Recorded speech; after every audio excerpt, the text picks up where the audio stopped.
morning, Bucknutters. Welcome to the Bucknuts Morning 5 here on Friday, March 10th, 2017. I am Dave Biddle. I am joined by the people's champ, Matt Baxendell. Bax, Kevin Wilson, our guy, had his first interview with the local media since taking the Ohio State job. Really his first interview, period. He was on Urban Meyer's call-in show or signing day radio show, but he wasn't asking any questions about what happened at Indiana, and he was just being interviewed by the in-house Ohio State guys. This is really his first time in front of the media since he resigned, quote-unquote, at Indiana on December 1st. Interestingly, ESPN's Outside the Lines, they were in Columbus. They were at Ohio State yesterday, Bax. They're going to do a piece on Kevin Wilson, obviously. Could even be today, might be next week sometime. And the big angle, the lady that was there, Paula Levine, the reporter was asking questions. Her big angle was two things. She was saying that there was allegations that Kevin Wilson intimidated the training staff at Indiana. She asked him about that. She also asked about the alleged mistreatment of players. Now, he did a great job, I thought, of keeping this cool and saying his side of the story, and he pointed out that both schools did investigations. They didn't find anything, and he said, I did a story yesterday. The headline of the story was, listen, if those allegations were true, I wouldn't be here. Just your take on all of that, Bax. Well, that's it in a nutshell. If those allegations were true, Kevin Wilson would not be at Ohio State right now. What did you and I say, like within minutes of it being announced at Indiana that he was being removed from the job, and the AD didn't come out and say, hey, there's something serious going on here? We both said, well, if that's true, then he needs to be the next offensive coordinator at Ohio State. Like, you and I were probably the first two people on that bandwagon. And let's be real honest here. If there was any Tim Beckman stuff in his background about playing concussion kids, he wouldn't be at Ohio State. Period. And by the way, whenever Tim Beckman was fired at Illinois, there was a sense of relief from literally everybody involved in Illinois' football program. When Kevin Wilson was, quote-unquote, resigning from Indiana, the sense that you saw on Twitter from all their former players was a sense of fury and frustration. I believe Shane Wynn said if he goes to Ohio State, they're going to win the national title next year. And that's the bottom line, is that Indiana screwed up colossally by letting this guy go.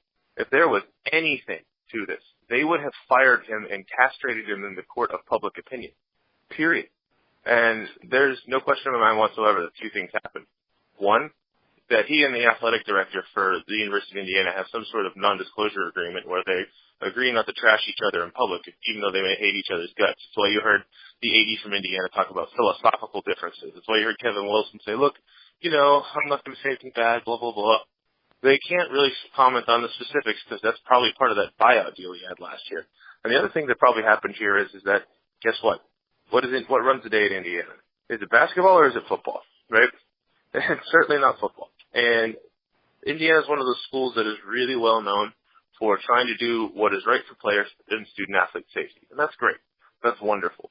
But the person who's in charge of their athletic department, running off the best coach they've had in the last 30 or 40 years, when there's really no allegations that are based upon anything here, is a giant miscalculation on his part. And again, it comes back to one basic fact. Was there anything to any of these allegations, Kevin Wilson wouldn't be at Ohio State, and people wouldn't be quiet about it from his former university. To me, there is very, very little to look at here, and it's a great thing for Ohio State because the best offensive coordinator in the country just fell in their lap. So hopefully we can turn the page on this. I mean, with Outside the Lines doing a piece, that's going to keep it in the news, and hopefully it blows over. Because I really think there's nothing to see. You have like a couple players at Indiana that are making these veiled allegations, and it's nothing even specific. And you have former Indiana players in droves coming out in defense of Kevin Wilson. Guys like Shane Wynn and others that are saying, no, this guy, I love this guy. So, with Tim Beckman at Illinois, he was flat out fired. You didn't have any players defending him. You had players speaking out left and right against him. Hopefully this blows over. I tend to think it will, but we will see what this Outside the Lines piece comes up with. Let's move on to Wilson's impact on the offense, which is what we really care about. Now I found it interesting and not surprising, though, that he stressed yesterday Ohio State's offense is very good. It's not broke, not even close. It's a very good offense. He just said he's going to add a little bit to it.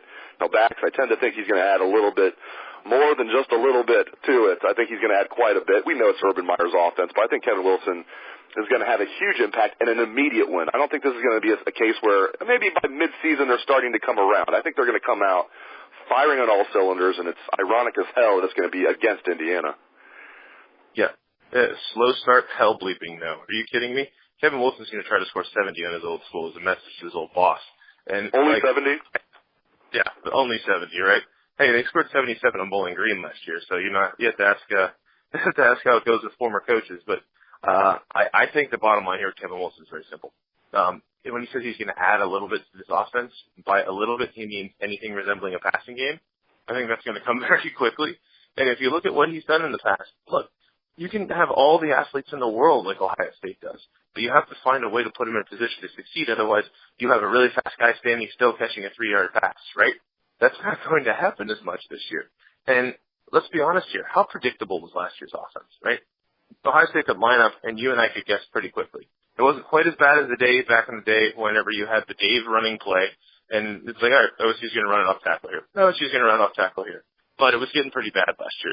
Kevin Wilson will bring a sense of unpredictability to this offense. Kevin Wilson is going to get his guys in a position to get open with the ball in their hands in stride. And a lot of the people who have been complaining about JT Barrett a lot the last 2 years, but guess what? You're not going to be complaining as much about JT Barrett. He's going to look fantastic in an offense ran by somebody who actually knows what he's doing. There's going to be such a night and day difference in the routes these receivers run and in the way the ball gets out to them. That's just, I cannot put into words how different this is going to be. Just go back and look what he did at Oklahoma. Go look what he did at Indiana with 2-star prospects, right? He had the highest scoring offense in the Big Ten twice when he was at Indiana, and 2 other times he was in the top 3. Right? This is a place in Indiana that historically has absolutely positively sucked at football. They didn't get good players to come to Indiana. You know what Kevin Wilson did? He turned subpar prospects into NFL players. You worry about the offensive line, talking about how bad Isaiah Prince was at times last year. Kevin Wilson took kids you never heard of and turned them into first-day draft picks in the NFL when there was only 2 days in the draft. He has a bunch of first- through third-round picks on the offensive line from his time there. He's a former offensive lineman himself. So you're telling me Ohio State hired a guy who knows how to pull passing concepts together, who knows how to actually be able to run an offense where the ball gets thrown all over the place, and develops linemen well. That's exactly what Ohio State was asking for. This is a home run hire in every respect, and every part of this offense is going to be significantly better this year. I'm not saying every pass is going to be, an 80-yard touchdown where Benjamin Victor has 500 yards receiving every game, but you're going to see an offense that's going to be incredibly difficult to stop by any defense in the country. We also talked to JT Barrett yesterday after practice. It was his first interview since the Fiesta Bowl, and JT was cool and confident as always, very humble. He mentioned he was asked about the criticism from fans, and he handled it very well. He said, quarterbacks probably get more credit than they deserve when things go well, and everybody's talking good about you, so it goes with the territory. He did kind of laugh about it, but he didn't ever even come close to lashing back at any of his critics, which I thought, as usual, JT, mature well beyond his years. He also is very excited to work with Kevin Wilson. You can just tell. I mean, he said that, and guys can kind of say that. Like, JT at times will tell you he was excited to work with Tim Beck, but he kind of said it. You looked in his eyes, there was no excitement there.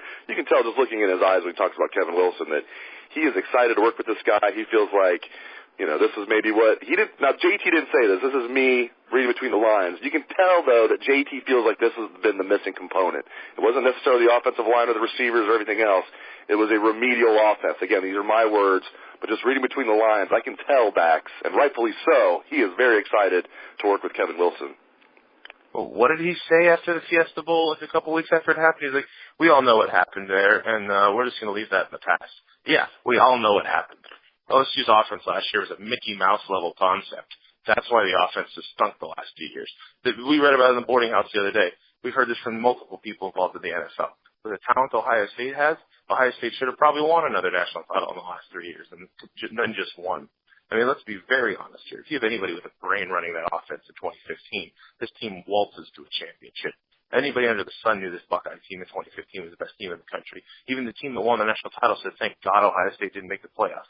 Like, that was a quote from one of the Alabama kids. They're like, well, good thing Ohio State didn't make it. We got to play Michigan State instead. Thanks, Tim Beck. You've been a real peach while you were here. JT Barrett is going to be significantly better with somebody who actually knows what he's doing, letting him call plays. Go back to 2014. I know a lot of people are going to piss and moan and complain and say, oh, JT wasn't that great that year. But guess what? JT was pretty darn good that year. JT Barrett set the record for touchdowns in a season by a quarterback in the Big Ten that year. Something that was held by Drew Brees, right? So JT Barrett's going to go out and have a very good season. Guess what? He's going to look like a lot better passer when, A, he's more comfortable in the pocket, confident knowing what he actually should be doing on a given play. B, he's going to be having much better mechanics because he actually is going to get some coaching at the quarterback position this year, unlike the last 2 seasons. And C, they're actually going to put these receivers in a position to succeed versus just run 3 yards and stand still in the zone. That was half their routes last year. It's like they couldn't catch the ball in stride unless your name was Curtis Samuel. There's going to be a significant difference this year. And by the way, Kevin Wilson is going to make all the position coaches look a lot better, too. A lot of people are complaining about Zach Smith right now.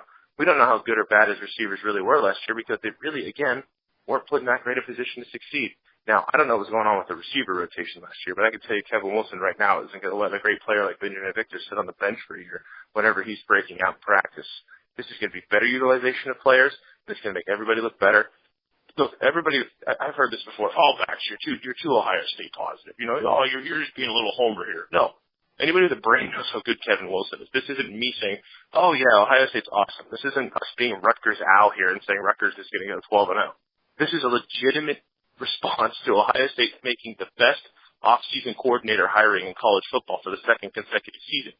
So what they did with Greg Schiano last offseason, the impact we saw in that defense last year, where Schiano just was like, yeah, sure, I'll coach this team. Hey, you want 3 first-round picks in the secondary? No big deal.